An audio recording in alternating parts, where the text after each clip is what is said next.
Salut, c'est Yannick, j'espère que tu vas bien. Dans la vidéo d'aujourd'hui, on va regarder l'utilisation des patterns dans l'improvisation et tu vas voir que ça n'a pas à être compliqué du tout.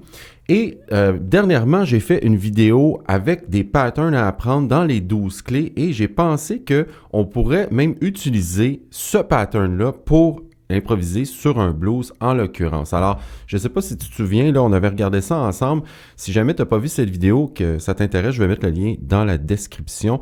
Et en passant, tous les PDF aussi sur ma chaîne YouTube et les backing tracks, tu peux aller chercher ça dans la description. Il y a un lien que tu as juste à cliquer dessus et ça va t'envoyer un mail avec les instructions pour te créer un compte sur mon site. Et là, j'ai tout mis à la même place, les PDF et les backing tracks que j'utilise dans toutes mes vidéos. Alors, c'est quand même cool là, si jamais tu vas avoir tout ce matériel-là, tout centralisé à la même place, tu peux aller chercher tout ça, tu peux aller chercher, c'est tout classé par date et par titre. Alors, c'est plutôt simple et c'est très agréable. Alors, ici, tu vois, on avait un pattern qui fait OK?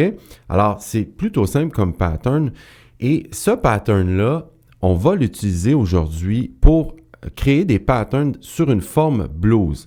Alors, qu'est-ce qu'on va faire là ici? Dans le fond, je vais devoir un peu le modifier pour que ça s'adapte, si tu veux, à la tonalité dans laquelle on travaille.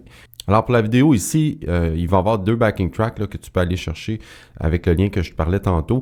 Alors, j'ai mis la backing track pour alto et ténor. Alors, tu vas prendre exactement les mêmes notes, mais choisis la bonne backing track là, par rapport à si tu joues de l'alto ou du ténor.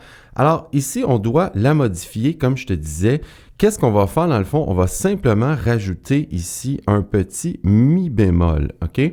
Parce que sinon, on va avoir des problèmes là, lorsqu'on va arriver sur le facette en l'occurrence. Par contre, ici, le mi bémol, il va très bien fonctionner, même si on est n'importe où dans la forme, parce que ça fait partie de la gamme de blues.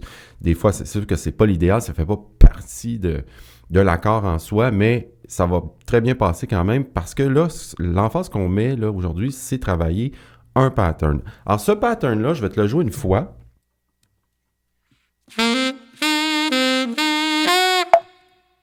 OK, là, je le phrase d'une certaine façon.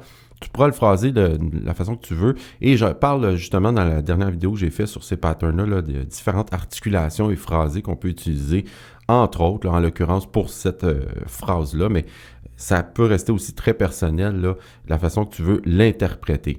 Alors, qu'est-ce que je vais faire là? Je vais te faire un exemple là, sur toute la forme, une forme ou deux là, de blues, jazz blues, en utilisant ce pattern-là. Et tout d'abord, là, je vais vraiment le jouer intégral et ensuite, on va le modifier ensemble. Ça va te donner plein d'idées pour construire un solo. Parce que tu le sais peut-être déjà, mais les solos, là, c'est des mélodies qu'on essaie de créer. Mais si tu commences à analyser les solos des grands saxophonistes, tu vas constater qu'il y a souvent des patterns et c'est très accrocheur pour l'oreille, pour la personne qui écoute aussi. Alors ça, c'est intéressant là, vraiment à aller travailler ce sujet-là. Alors, je te fais un exemple tout de suite.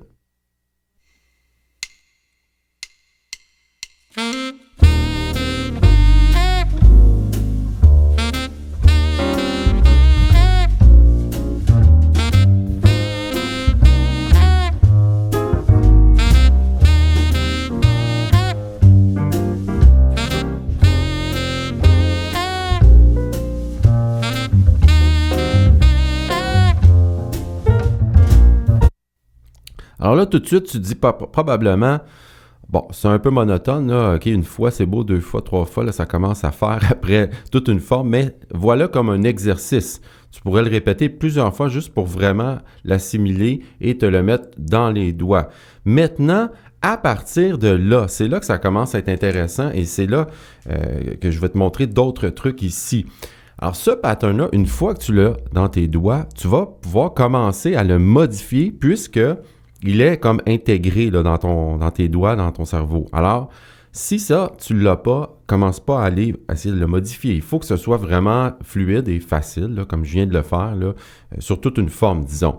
Ensuite, libre à toi d'aller modifier ce que tu veux. Je t'inviterai à te laisser aller là-dedans. Si jamais tu dis, ben moi, j'entends rien, OK, écoute bien, je te donne quelques exemples. Alors, le pattern, c'est quoi? C'est ça.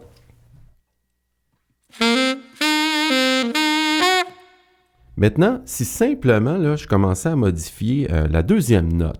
Donc, au lieu de faire pa-da-pa, je vais faire pa-da-do-da. Alors, qu'est-ce que je viens de faire ici? Je viens juste d'ajouter un sol, là, ici, une croche, et comme ça. Alors, au lieu de faire pa-da-pa, super belle écriture en passant, hein, bravo, to-da-pa-da-do-da, là, j'ai écrit pa-da-do-da. Alors, c'est une simple petite modification qui ferait toute une différence quand même.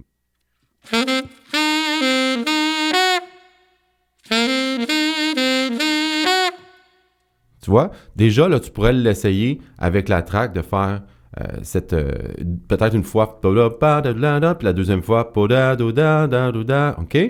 Si on allait dans le même sens, OK? Au lieu de faire ou encore au lieu de faire on pourrait faire une fois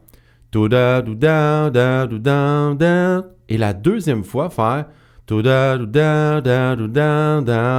oh, là, qu'est-ce que je viens de faire? Simplement, là, ici, c'est pareil, mais ici, j'ai fait alors, au lieu de faire un mi bémol ici, j'ai fait un la. Oups, c'est un petit peu compliqué pour moi ici. Alors, ici, j'ai joué la note la, OK, au lieu du mi bémol. Simplement. Alors, qu'est-ce que ça donne?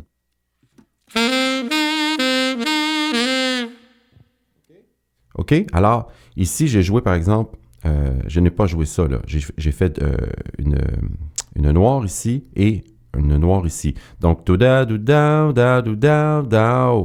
donc, une fois, tu pourrais faire, là, c'est un peu le bordel, là, on s'entend, là, mais retiens-le de toute façon. Si tu l'avais déjà dans tes doigts, ça va être facile de rejouer ça après. Alors, et la deuxième fois, OK? Comme ça.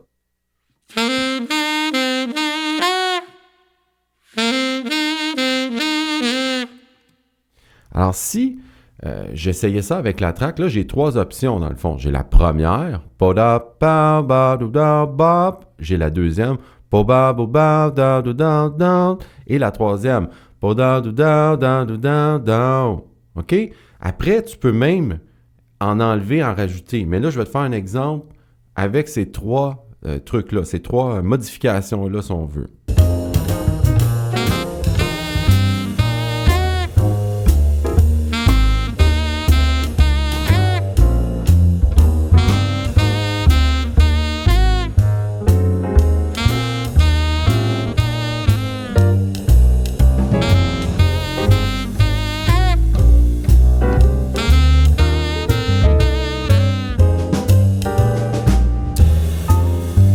Maintenant, si j'essayais d'enlever des trucs, si tu veux, on va toujours garder cette phrase-là, cette idée-là, mais on va jouer un peu avec les rythmes, OK? Donc, par exemple, je préfère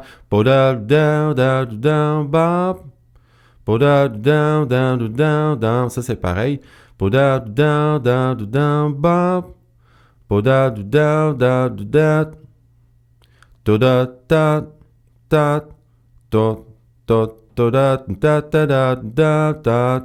Tu vois?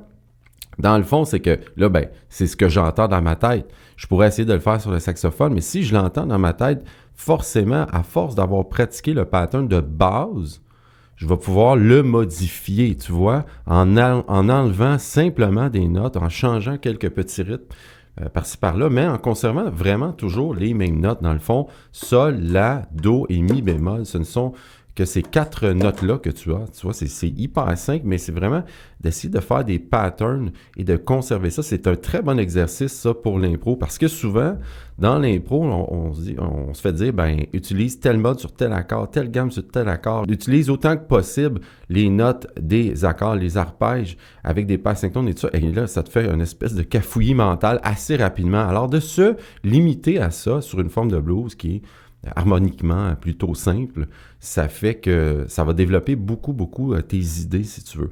Alors, je vais te faire un dernier exemple là, avec ça, avec ces notes-là, et en essayant d'enlever même des rythmes, si tu veux, et de jouer avec un mélange de tout ça, mais le plus simplement possible.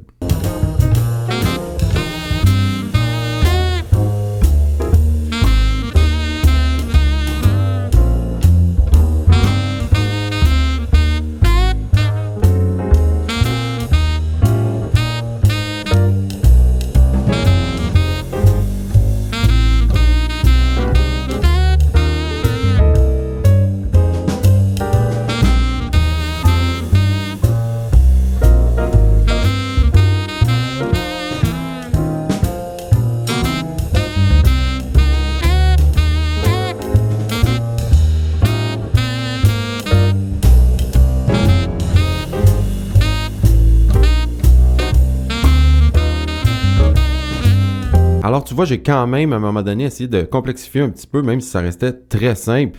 Tu peux garder ça vraiment, vraiment, vraiment, vraiment simple. Tu pourrais jouer même en sol, la, des fois, poda, dot, poda, dot, toda, dot. C'est juste d'essayer de se donner là, quelques notes d'options, quelques rythmes et surtout de te laisser aller et d'avoir du fun. Quand je dis laisser aller, là, c'est pas de jouer n'importe quoi, là, c'est d'entendre des trucs dans ta tête. Ça peut paraître bizarre un peu, c'est comme ça, mais d'entendre des notes, d'entendre des mélodies, ça je veux dire. Alors lorsque tu entends des mélodies dans ta tête et que c'est simple, les notes sont simples, c'est plus facile de reproduire sur ton saxophone. Alors, je t'invite à pratiquer ça, à essayer ça et laisse tourner la track et encore une fois, essaie d'avoir du fun là-dedans et de créer des mélodies. Alors, si tu veux avoir la track pour saxophone alto et ou saxophone ténor, je vais mettre le lien, encore une fois, dans la description. Et cela dit, moi, je te dis à très bientôt dans une prochaine vidéo. Salut!